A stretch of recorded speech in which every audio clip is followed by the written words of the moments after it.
Hello everyone, in this video I am going to tell you how you can obtain the CBR value from a load versus penetration curve which is obtained from a CBR test. So this is the data which we basically obtain after performing a CBR test. Here as you can see, penetration values are given in divisions and respective load values are given, they are also in divisions. So for 50 division the load value obtained is 4 division. So penetration is basically measured using dial gauge and load values are measured using a proving ring.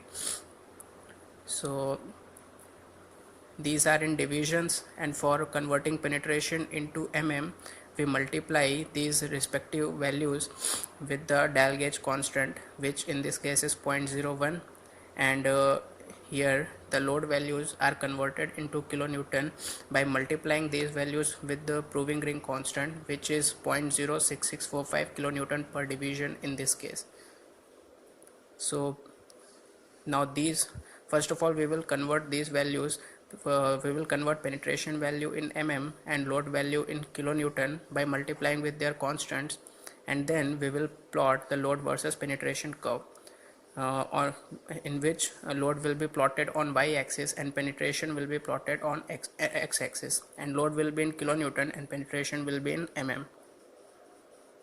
So based on the CBR test data, following curve is drawn in which penetration is on x-axis and load is on y-axis.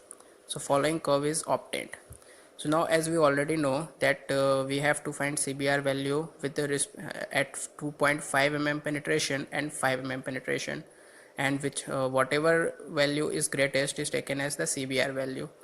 But generally what we see is CBR value at 2.5 mm penetration is greater than that at 5 mm penetration, so that is taken as CBR value. But if CBR at 5 mm penetration is found to be greater than 2.5 mm penetration, then the test is repeated, and if again the same value persists, means the CBR at 5 mm is greater than 2.5 mm, then we take CBR at 5 mm penetration to be the CBR value of the sample. So here first of all we will plot this graph. Then yes, one more thing, how to correct this graph. Generally what happens is this load versus penetration curve which we plot, this should be convex from the origin, but due to surface irregularities which are present in the sample which we take for performing CBR test, this initial portion of the curve is found to be concave, as you can see in the figure. So this is not correct. First of all we will have to correct this curve for this concavity.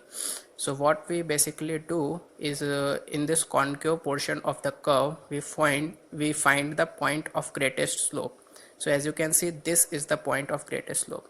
So now what we do is we draw a tangent with respect to this point. So as you can see, I have drawn a tangent with respect to this point, and we extend this tangent on x to the point where it intersects the x-axis. So here as you can see, this intersects x-axis, this tangent intersects the x-axis here. So now what happens is the point, this tangent where it intersects the x-axis, now this will become our origin point. So this becomes our origin point, and from this point we measure our 2.5 mm and 5 mm penetration for measuring the CBR value. So now as origin has moved to here, so earlier our 2.5 mm penetration was here, but now it will shift here. So with respect to 2.5 mm penetration we obtain the load value which is found to be 8.5 kilonewton, and earlier our 5 mm penetration, 5 mm was here, but now it has shifted to here at 6 mm because the origin has moved to 1 mm. So at 6 mm, earlier 6 mm will be our new 5 mm. So now 5 with respect to this 5 mm we find the load value which comes out as 14.5 kilonewton.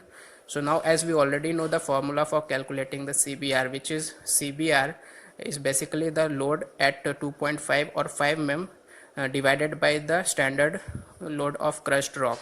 So at 2.5 mm value is 8.5 kilonewton, but we already know the standard values. So So yes, we already know the standard values. So what are the standard values? We know that for 2.5 mm penetration, standard value is 1370 kg, and for 5 mm penetration, the standard value of load is 2055 kg. So now if we convert that load in kg into kilonewton, then for 2.5 mm penetration, the standard load will be 13.7 kilonewton, and for 5 mm penetration, the standard load will be 20.55 kilonewton. So using those standard values and using the formula for CBR, which is for 2.5 mm penetration, the load which is 8.5 kilonewton at 2.5 mm penetration divided by the standard load which is 13.7 kilonewton, we divide this 8.5 by 13.7 and we obtain the value 62.04%. And now for 5 mm penetration, we divide this value 14.5 kilonewton with the standard load which is 20.55 kilonewton, and we obtain this 70.55% as our CBR value. So now as you can see, the CBR at 5 mm penetration is greater than 2.5 mm penetration. So if this happens, then what we do is we re-perform that CBR test, and if again the value at 5 mm is found to be greater than 2.5 mm, then whatever will be the value at 5 mm will be taken as the CBR value. Now, so thank you. I hope this video was helpful to you.